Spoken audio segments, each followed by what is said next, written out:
तो तीन फ्रंट पर युद्ध की तैयारी यहां पर इजराइल कर चुका है, तो वहीं अब जमीनी हमले की तैयारी भी यहां पर तेज हो चुकी है। आपको बताएं, जमीनी हमला करने के लिए आखिर कैसे जो तमाम काफिले वो गुजर रहे हैं।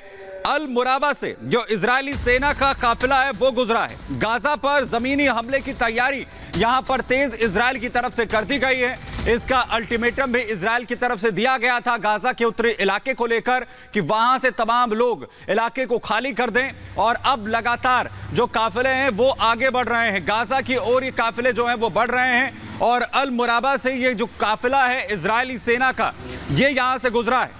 जमीनी हमले की यह तैयारी है जो तेज यहां पर की गई है। और लगातार इजराइल की तरफ से बार बार यह चेतावनी दी गई है कि गाजा के उत्तरी इलाके को खाली कर दिया जाए, क्योंकि हमास के आतंकियों को निस्ते नाबूद करने के लिए अब जमीनी तौर पर भी हमले यहां पर होंगे। अभी तक हवाई हमले इजराइल की तरफ से लगातार किए गए हैं हमास के आतंकियों के ठिकानों पर, जहां लगातार बमबारी की गई है। गाजा पर खासा नुकसान यहां पर हुआ है। और इन तमाम स्थितियों के बीच में अब ग्राउंड पर उतरकर आईडीएफ ऑपरेशन चलाने वाली है, जिसके लिए तैयारियां की गई है। और ये देखिए अल मुराबा से जो आईडीएफ का काफिला है कैसे गुजर रहा है। ये लगातार जो काफिले हैं ये गाजा की ओर बढ़ते हुए नजर आ रहे हैं।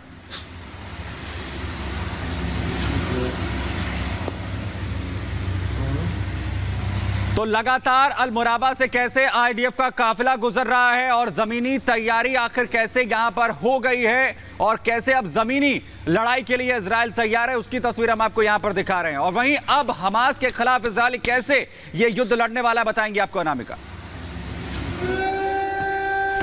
और इस बीच बड़ी खबर ये भी आ रही दरअसल कि हमास के साथ साथ कई चुनौतियां हैं इजराइल के सामने जिसको फेस कर रहा है। और ये भी माना जा रहा है दरअसल कि हमास के साथ जंग लड़ेगा ईरान। और ये भी कहा जा रहा है दरअसल कि इजराइल के साथ प्रॉक्सी वॉर लड़ सकता है ईरान। ये खबर सामने आ रही है। इसके अलावा ये भी कहा जा रहा है कि हिजबुल्लाह के माध्यम से जमीनी हमला संभव है। इस हमले में ये भी माना जा रहा है दरअसल कि इजरायली सीमा में जो ईरान के सैनिक हैं वो घुस सकते हैं। साथ ही ये भी कहा जा रहा है दरअसल कि जो ईरान के सैनिक है वो आतंकी के भेष में इजराइल की सीमा में घुस सकते हैं। और यह भी कहा जा रहा है दरअसल कि भेष बदल में कि यहां पे प्रॉक्सी वॉर हो सकती है। इसके अलावा ईरानी सैनिक यहां पे जमीन पे कब्जा करने की कोशिश भी कर सकते हैं, यानी कि जो ईरानी सैनिक है उनके टारगेट पर हमला करने के साथ साथ जमीन पर कब्जा करना भी होगा। इसके अलावा हिजबुल्लाह के पास लंबी दूरी की मिसाइलें हैं, ये ताकत है हिजबुल्लाह की। और शायद यही वजह है कि इसके माध्यम से अटैक का प्रयास किया जा रहा है ईरान की ओर से।